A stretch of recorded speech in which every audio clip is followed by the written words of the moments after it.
Ito yung dinadaanan ko palabas ng palengke. Kasi yung ating bike is dumi, no? Nakapark siya doon. Namalengke pa kasi tayo today. Yan na yung e-bike natin. Yun siya. Yun. Ito na kasi yung pinaka-shortcut. Kasi kung iikutin natin siya, malayo. Dito tayo sa ito yung pinaka-easiest way niya. Napaka-dali. Isa lang talagang marumi at mabaho. Pero wala tayong magagawa. Namalengke na tayo ng kakonti. Kasi nakulangan lang tayo sa mga lulutuin. So siya, balik. Yan. Nandito tayo sa likuran ng pamilya ng Bayan ng Tansa sa Cavite. Tapos babaybayan natin yung lugar na yun. Doon kami papunta. So ito yung bike natin.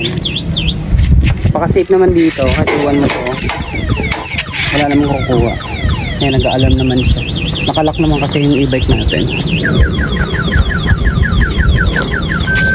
Ay, sana lang yung itlog hindi mabasag. Wala tayo guys. Ganda ng lugar na to. Trust tayo.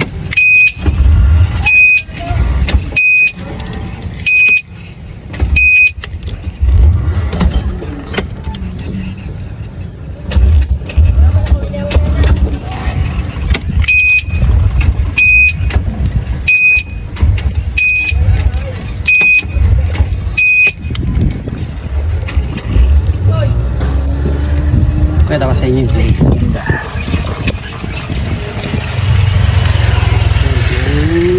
Pababa.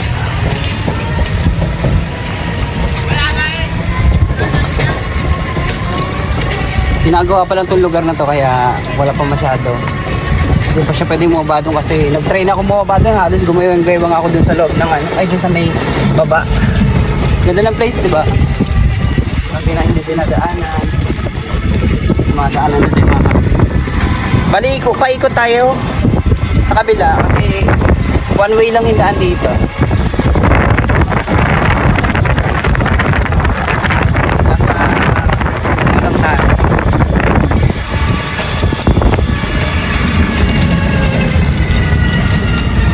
Ang kambing madadaanan natin.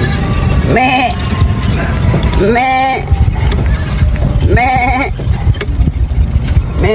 Ayan, kambing. Ayan, may mga kambing pa dito. Sarap dito tumambay. Tumatambay ako rito maghapon.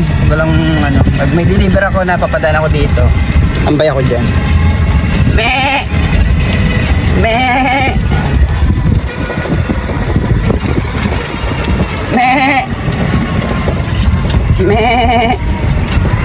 Daw.